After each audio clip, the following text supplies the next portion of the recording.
The SEAL commander's smirk said it all, another paper pusher pretending to be an operator. But when the enemy ambush turned his elite team into sitting ducks, and their $1 million training couldn't save them, Lucy King did something that made every man on that ridge question everything they thought they knew about warfare. She picked up a rifle they didn't know she had, walked into a kill zone alone, and put 5 rounds through 5 targets in 3 seconds flat. The commander's exact words, whispered through gritted teeth as he watched her work. "No woman shoots like that." He was right. No woman did. Because Lucy King wasn't just any woman, and what happened next would force America's deadliest warriors to confront a truth they'd never wanted to face. Sometimes the most dangerous person in the room is the one everyone underestimated. The C-130 shuddered through turbulence over the Hindu Kush, its cargo bay packed with men who'd learned to sleep through anything, except Lucy King. She sat perfectly still in the canvas seat, eyes open, watching the play of shadows as the aircraft bucked and rolled. 28 years old, compact build, dark hair pulled back in a regulation bun that made her face look severe. She wore the same desert fatigues as everyone else, the same body armor, the same expression of professional boredom, but her eyes, gray like winter storms, tracked every movement in the cargo bay with an intensity that suggested she was cataloging threats that didn't exist yet. Across from her, Chief Petty Officer Marcus Reeves caught her gaze and looked away first. That had been happening a lot since she'd joined their transport. The SEALs didn't know what to make of the woman from Joint Special Operations Command who'd attached herself to their mission like a barnacle on a ship's hull. Her file said, Intelligence Analyst. Her bearing said something entirely different. 30 minutes to drop, the loadmaster called over the engine noise. The SEALs stirred, checking weapons with the kind of casual efficiency that came from doing the same ritual 1,000 times. Lucy remained motionless except for her hands, which moved through her gear with methodical precision. Sidearm, magazines, medical kit, communications equipment, everything exactly where it needed to be, everything within reach without thinking. Lieutenant Commander Jack Hawthorne made his way down the cargo bay, grabbing overhead straps for balance as the aircraft pitched. He was everything Central Casting would order for a SEAL officer, tall, broad-shouldered, square-jawed, with the kind of confidence that came from never truly failing at anything that mattered. He stopped in front of Lucy, looking down at her with an expression that wasn't quite hostile but wasn't welcoming either. "King," he said, voice pitched to carry over the engines, "let's be clear about expectations. This is a direct action raid. You stay with the command element. You observe. You take notes. You do not engage unless we're being overrun, and you have literally no other choice. Clear?" Lucy looked up at him with those storm-gray eyes. "Crystal, sir. I mean it. I've got 12 shooters who've trained together for months. We don't need heroics from the intelligence section." "Understood." Hawthorne waited, as if expecting her to say more, to protest or make excuses. When she just returned his stare with perfect calm, he grunted and moved on. Behind her she heard Petty Officer Second Class Danny Torres mutter to his swim buddy, "Bet you $20 she freezes up the second round, start flying." "No bet," came the response. "They always do." Lucy filed their voices away, memorizing the tones, the speech patterns, the underlying assumptions. Intel work had taught her that people revealed more in casual conversation than in formal briefings. And right now, these men were revealing exactly what she'd expected. They saw her as a liability wrapped in bureaucratic red tape. The aircraft's loadmaster began the final approach checklist. Lucy closed her eyes and began her own ritual, one that nobody else in the cargo bay would understand. She didn't pray. She didn't visualize success. She simply acknowledged what she was about to walk into and accepted it with the clinical detachment of someone who'd learned that emotion was baggage you couldn't afford to carry. The ramp dropped, and Afghanistan's dawn air rushed in, dry, cold, tasting of dust and diesel fuel. The SEALs moved out with practiced efficiency, boots hitting packed earth in a tactical formation that had been drilled until it became instinct. Lucy followed, keeping her assigned position in the command element, close enough to observe but far enough back that she wouldn't interfere with the real operators. Except Lucy King had never been just an observer, and before this day ended, everyone would know it. The compound sat in a valley like a wound in the earth, surrounded by terraced hillsides that had been farmed for generations. Pre-dawn light painted everything in shades of gray and purple, making the mud brick walls look like something from a sepia photograph. Intelligence said the target, a high-value Taliban commander, was inside with his security detail. Intelligence said 6 to 8 fighters, light weapons, minimal sophistication. Intelligence, Lucy knew from bitter experience, was often optimistic. The SEALs moved through the approach with textbook precision. Lucy stayed with Hawthorne and the radio operator, watching as the assault element closed on the compound. She could see Chief Reeves moving point, reading the ground for IEDs, checking corners with his rifle, tracking smooth and controlled. These men were professionals, the best America had to offer. And something was wrong. Lucy felt it before she could articulate it, that crawling sensation between her shoulder blades that combat veterans learned to trust. The compound was too quiet. No dogs barking, no roosters, no sound of life stirring with the dawn. Just silence pressing down like weight. "Sir," she said quietly to Hawthorne, "something's off." He glanced at her, irritated. "They're asleep.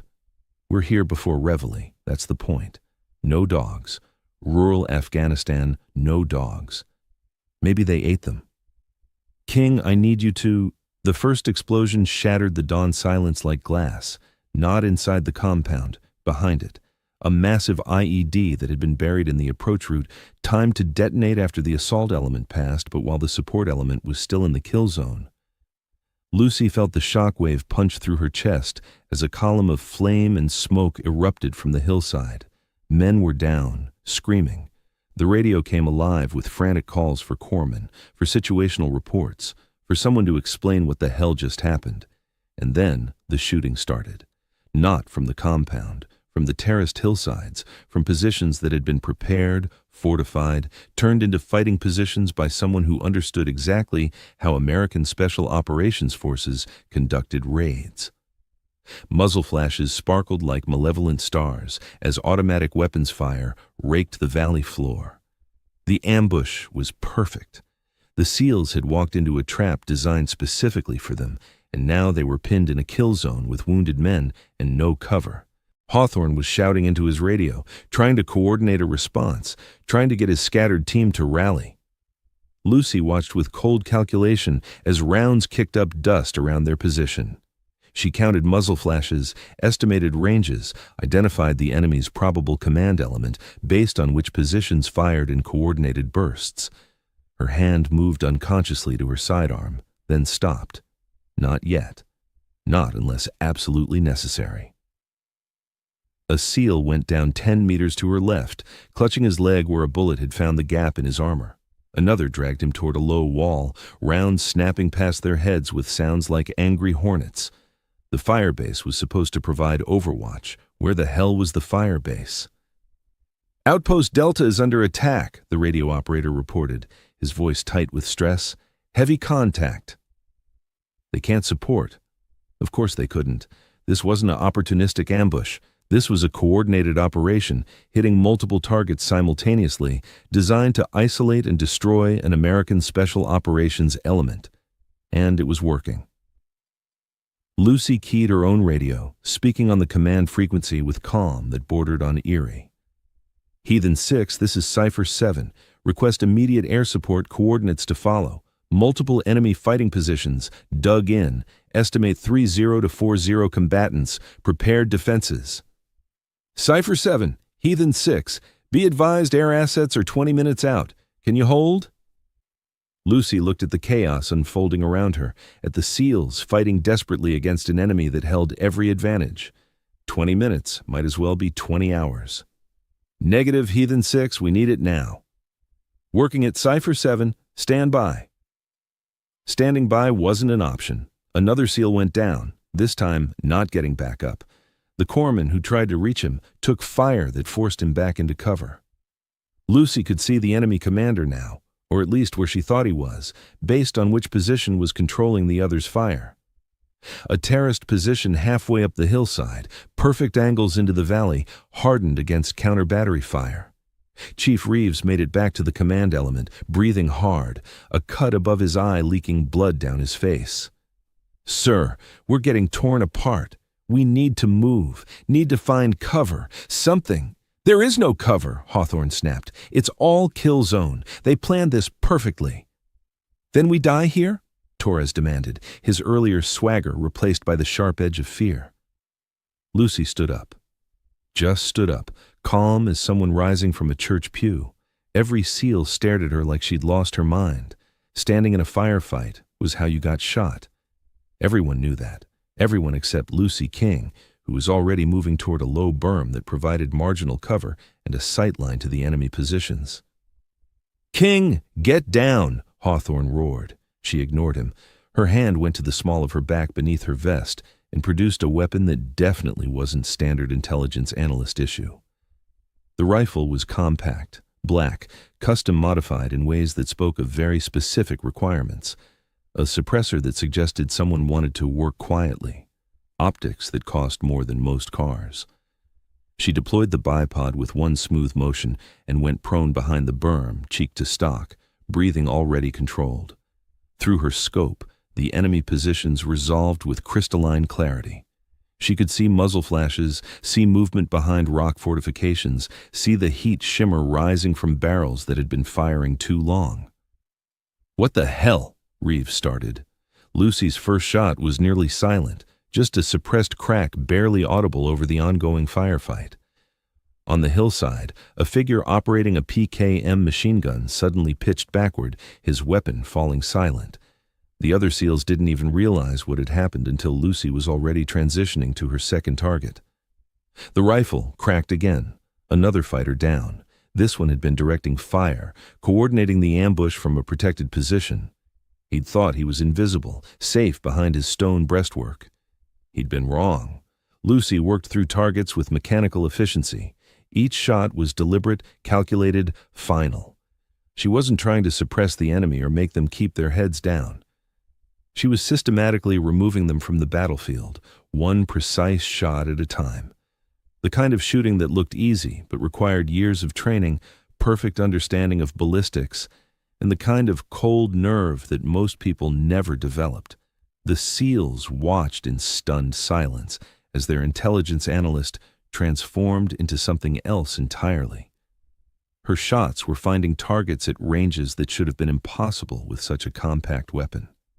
She was compensating for wind, elevation, even the rising heat of the day with adjustments so subtle they looked like instinct. A rocket-propelled grenade team was preparing to fire into the pinned-down Americans. Lucy put a round through the gunner's chest at 400 meters, transitioning immediately to the loader before he could pick up the weapon. Both men dropped within 2 seconds of each other. The RPG clattered down the hillside, unused. "Jesus Christ," Torres whispered. "Who is this woman?"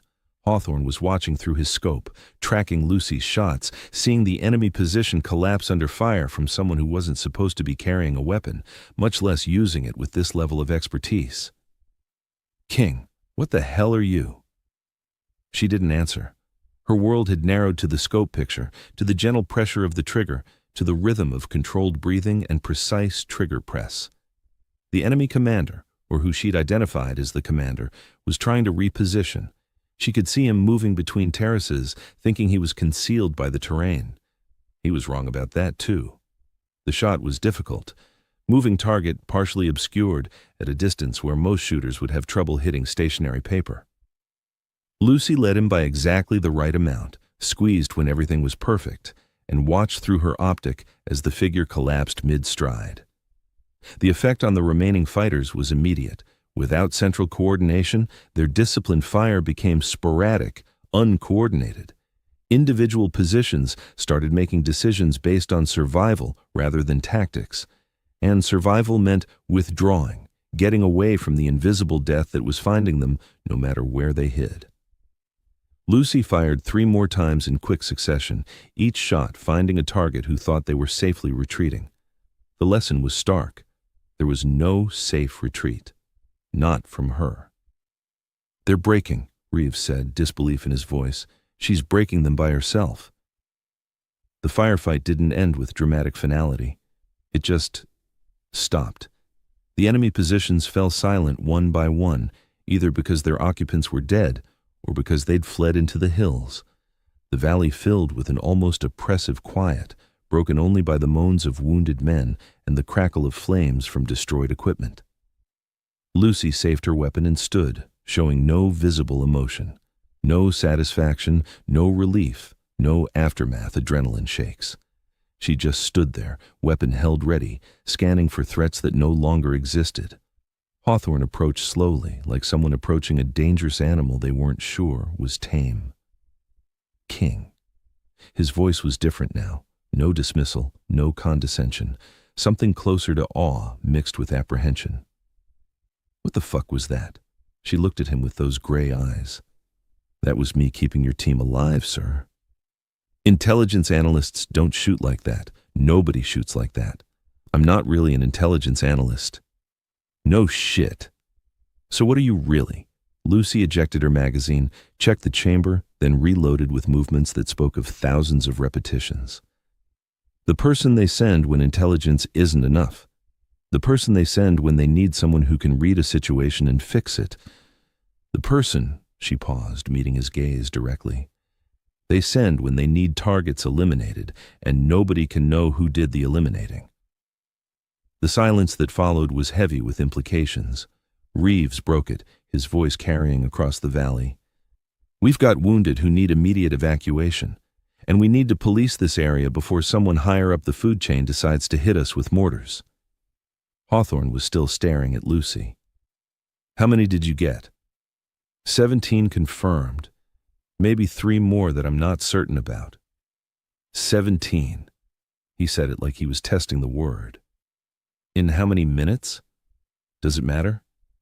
Yeah, it matters.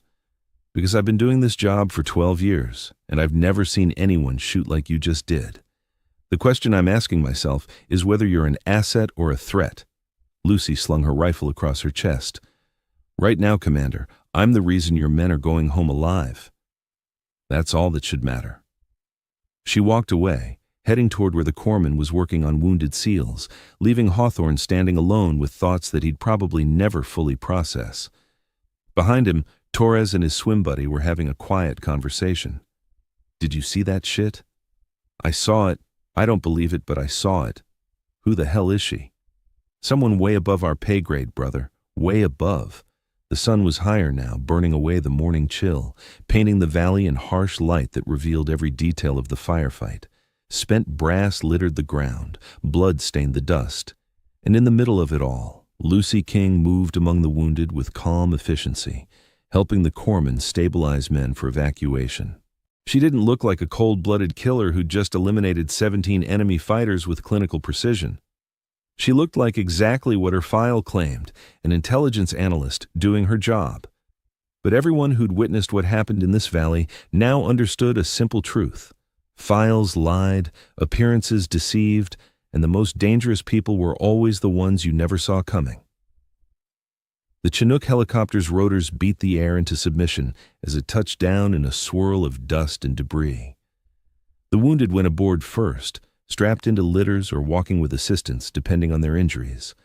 The rest of the SEAL element followed, moving with the careful efficiency of men who'd just survived something they hadn't expected to survive.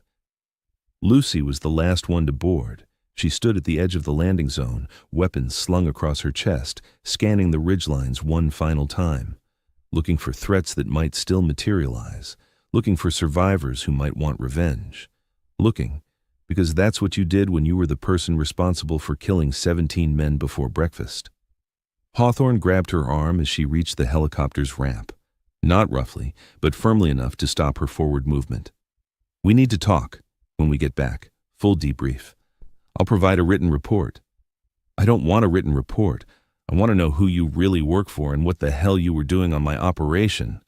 Lucy pulled her arm free gently. "I work for the same country you do, Commander. I was doing my job. That's all you need to know." "Bullshit. That's all you're going to know, sir.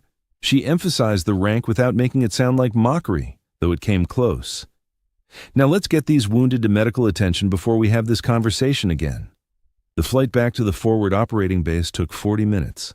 Lucy sat alone near the crew chief's position, methodically cleaning her rifle while the SEALs clustered together, processing what they'd witnessed. Some were treating wounded. Some were staring into space with the 1,000-yard stare of men replaying combat in their heads. A few were stealing glances at Lucy, trying to reconcile the quiet woman breaking down her weapon with the lethal efficiency they'd witnessed in the valley. Chief Reeves finally broke away from his team and took the seat next to her. He didn't say anything for a long moment, just watched her hands move through the cleaning ritual. Oilcloth wiping carbon from the bolt, boar snake running through the barrel, every movement precise, economical. "My daughter wants to join the military," he said finally. "Marine Corps. I've been trying to talk her out of it, telling her it's no place for women, that she'll never get the respect she deserves, that the men will never really accept her." Lucy kept cleaning, not looking up. "You should stop." "Stop what?" "Lying to your daughter. Because that's what you've been doing. Lying. You've been telling her she can't, when you should have been helping her prepare for the fact that she absolutely can." Reeves was quiet. Then, "How long have you been doing this?" "The real work, not the analyst cover." 8 years. "How many?" He trailed off, unable to finish the question. Lucy finished it for him. "How many have I killed?" "Enough that I stopped counting. Not so many that I've stopped remembering. Each one, every face, every shot, every decision, you carry them with you. That's the price. But you're so young."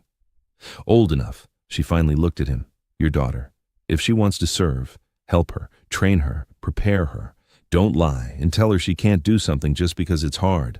Because the truth is, Chief, some women can do this job better than any man. We have to work harder to prove it. We have to be twice as good to get half the credit. But we can do it. That shooting, the stuff I saw today, that's not just training. That's something else.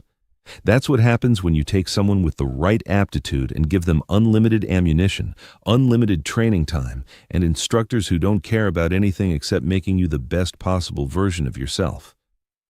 She reassembled her rifle with swift practiced movements. That's what happens when you stop thinking of warfare as a man's job and start thinking of it as a professional skill that anyone with the right attributes can master. The helicopter banked, approaching the landing zone. Through the open ramp, Lucy could see the base sprawling across the valley floor. Rows of tents and temporary buildings, vehicles parked in neat lines, the infrastructure of modern warfare, all logistics and planning and careful preparation, which made what had happened this morning even more disturbing. Someone had known exactly where the SEALs would be and exactly how they'd approach. Someone had prepared a perfect trap, and someone would want to know how Lucy King had dismantled that trap.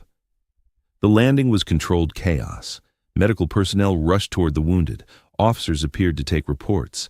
The base commander wanted immediate briefings.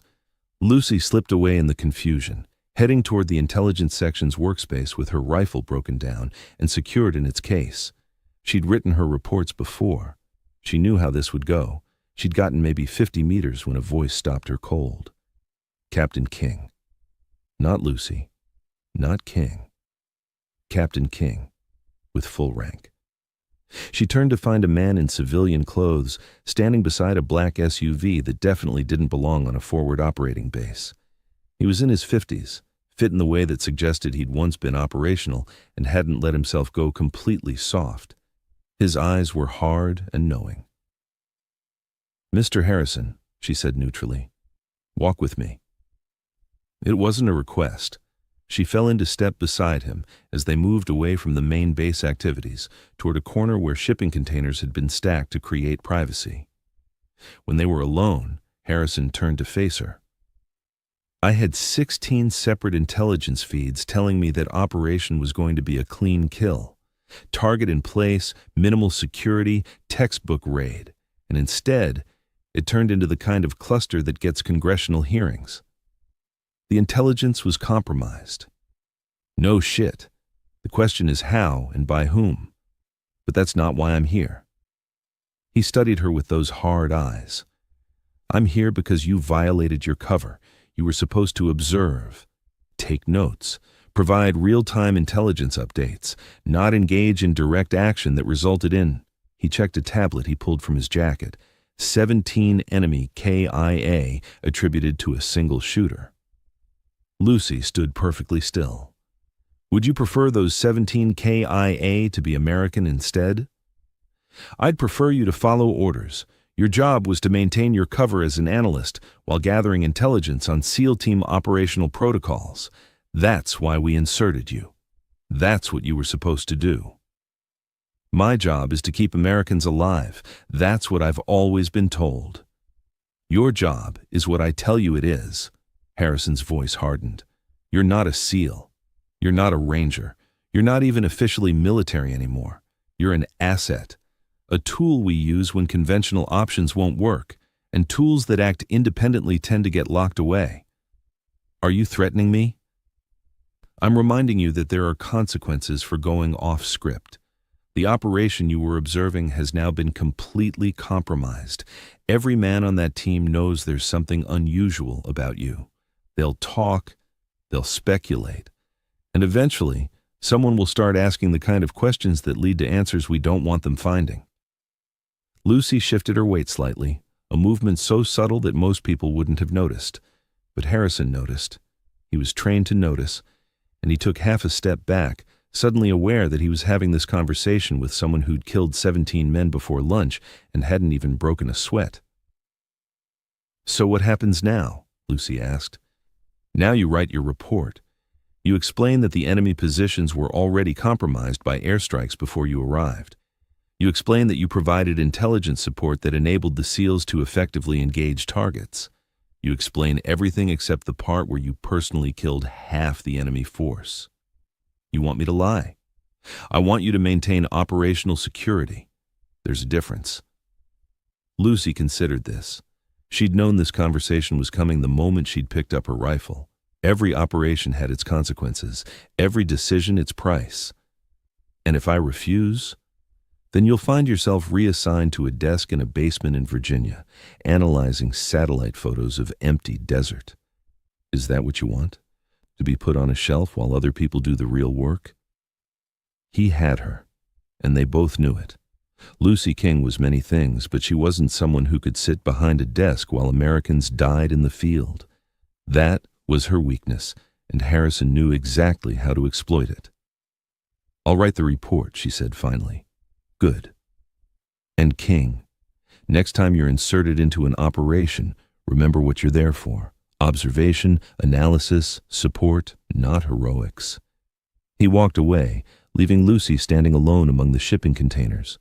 Above her, the Afghan sun beat down with merciless intensity. In the distance, she could hear the sounds of the base going about its business, helicopters landing and taking off, vehicles moving, the background noise of war. She looked down at her hands, steady. No tremor, no shake, no visible aftermath of what she'd done. But inside, where nobody else could see, Lucy King was making calculations about loyalty and duty, about following orders and doing what was right, about the difference between being a tool and being a person. And she was making a decision that would define everything that came next. 3 days later, Lucy sat in a briefing room with Commander Hawthorne, Chief Reeves, and 2 officers from JSOC she didn't recognize. The walls were blank concrete, no windows, the kind of room where secrets were shared and consequences were decided. Hawthorne started the meeting. "The official report states that the enemy positions were already degraded by preparatory fires before our ground element arrived. That Captain King provided valuable real-time intelligence that enabled effective targeting. That the operation, while it resulted in casualties, was ultimately successful." He paused, looking directly at Lucy. "But we all know that's bullshit. We all know what really happened. So I'm going to ask you one more time, Captain. Who do you really work for?" Lucy had spent 3 days deciding how to answer this question. She'd written the report Harrison wanted. She'd filed the paperwork. She'd done everything required to maintain her cover and preserve operational security. But sitting in this room, looking at men who'd almost died because intelligence had failed them. She made a different choice.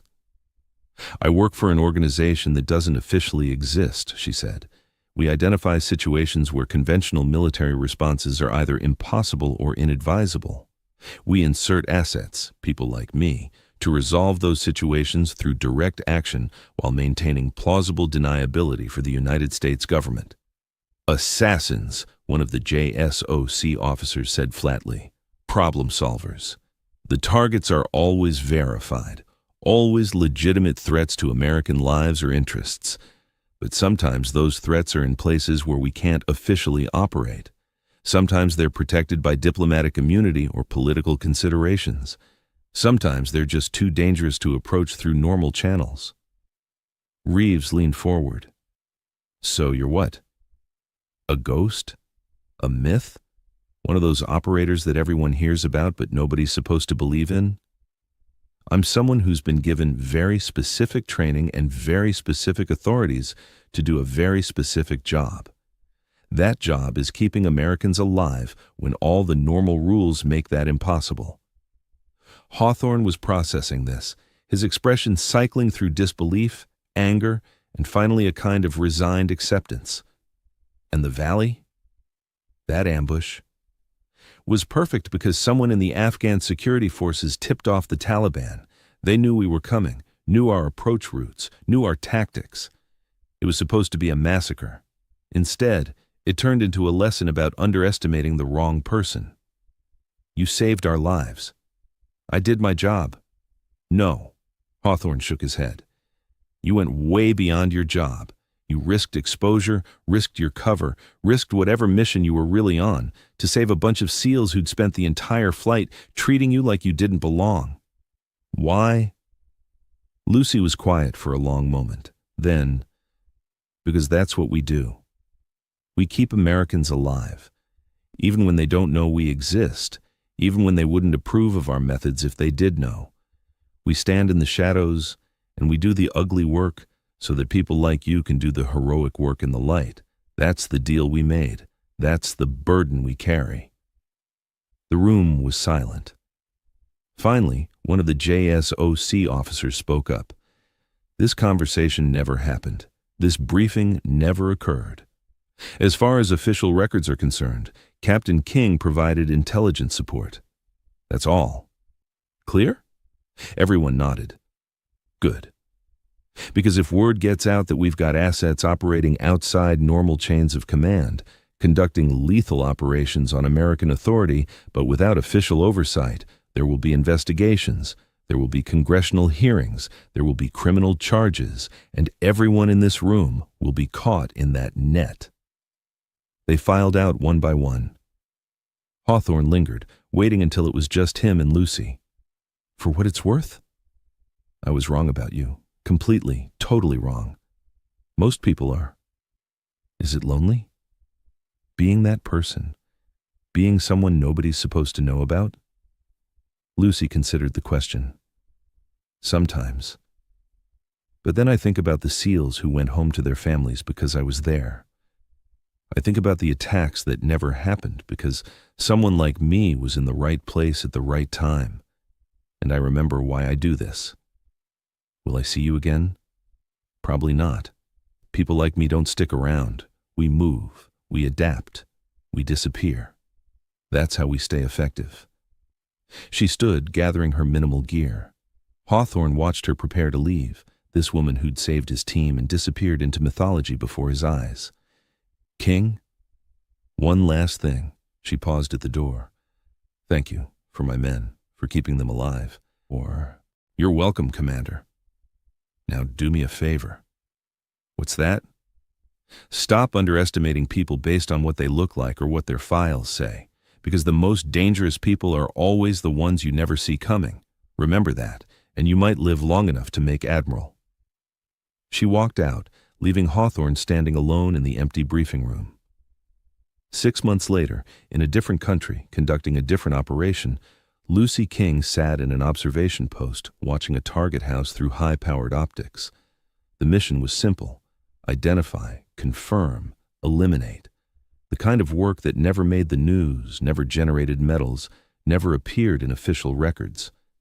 Her spotter, a young operator on his second tour, whispered nervously, "You really do this?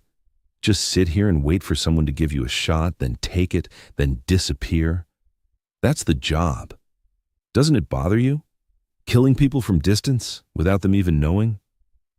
Lucy adjusted her scope fractionally, compensating for a wind shift that her spotter hadn't even noticed yet. "It used to. Then I stopped thinking about it as killing people and started thinking about it as solving problems. That man in that house, he's planning an attack that will kill hundreds, maybe thousands. He's protected by his government, by his security detail, by international law. Conventional options have been exhausted. So I'm here. And tomorrow, hundreds of people who don't even know I exist will wake up alive because of what I do tonight. That's how I live with it." The target appeared in a window. Lucy's finger moved to the trigger. Stand by. Standing by. The shot was perfect, clean, final. The target dropped and Lucy was already breaking down her weapon, preparing to disappear into the night. Another problem solved, another threat eliminated. Another day of being the person nobody was supposed to know about, doing the job